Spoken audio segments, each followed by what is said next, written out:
मेरे पिता ने क्या सोचा था और क्या पाया। उन दिनों मैं अपनी पढ़ाई पूरी करके नौकरी की तलाश में था। मेरे पिताजी की एक छोटी सी कपड़ों की दुकान थी और उसी दुकान से हमारा घर परिवार चलता था। हमारे पिताजी ने दिन रात मेहनत करके हम दोनों भाइयों को पढ़ाया लिखाया और कभी किसी भी चीज की कोई कमी नहीं होने दी। पिताजी हम दोनों भाइयों को जरूरत से ज्यादा ही प्यार किया करते थे और मेरे बड़े भैया एक बहुत बड़ी कंपनी में नौकरी करते थे और उनकी शादी भी हो चुकी थी और एक 2 साल का बेटा भी था।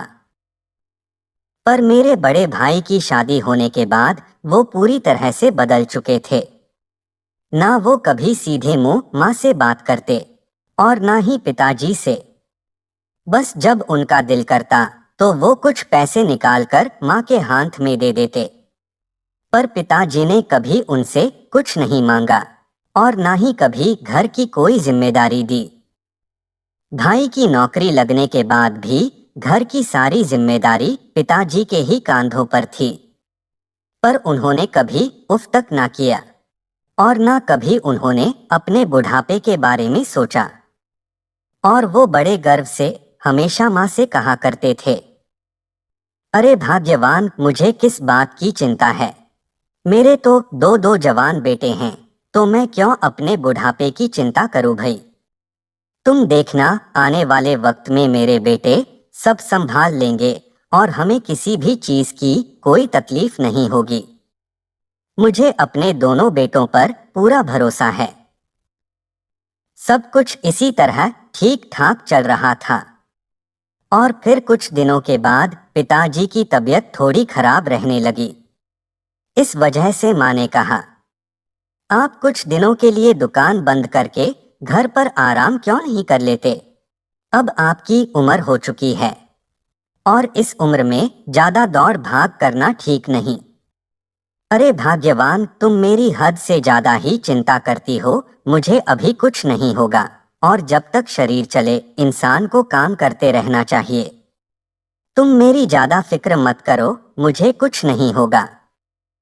फिर कुछ दिनों तक ऐसा ही चलता रहा और फिर कुछ दिन बीतने के बाद पिताजी की तबीयत कुछ ज्यादा ही खराब हो गई और उन्हें दुकान बंद करके घर पर ही बैठना पड़ गया।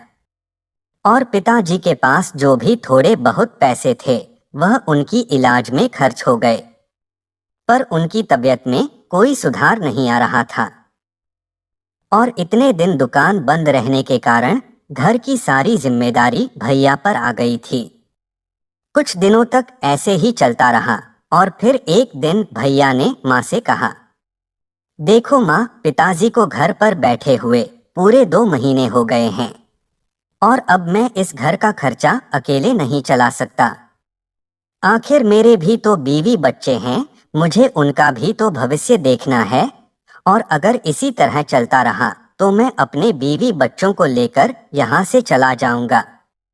यह सुनकर माँ के आंखों में आंसू आ गए और माँ ने कहा, अरे बेटा, ये तू क्या कह रहा है। अगर तेरे पिताजी ने ये बात सुन लिया तो उनके दिल पर क्या गुजरेगी। तूने कभी सोचा है, जिस बाप ने तुझे पाल पोस कर इतना बड़ा किया, दिन रात मेहनत करके तुम्हें इतना पढ़ा लिखा कर इस काबिल बनाया, क्या इसी दिन के लिए क्या तुम्हारा अपने पिता के लिए कोई फर्ज नहीं बनता। देखो माँ, सिर्फ मैं ही नहीं हूँ फर्ज निभाने के लिए, राहुल भी तो है। उसे कहो कोई काम धंधा करने को, दिन भर घर पर मुफ्त की रोटियां तोड़ता रहता है। आखिर वो भी तो इस घर का बेटा है। पिताजी अपने कमरे में लेटे भैया की ये सारी बात सुन रहे थे पर उन्होंने एक लफ्ज भी नहीं कहा। ये सब सुनकर उनका तकिया आंसुओं से भीग चुका था। उन्होंने कभी सपने में भी नहीं सोचा था कि एक दिन उन्हें ऐसा भी दिन देखना पड़ेगा।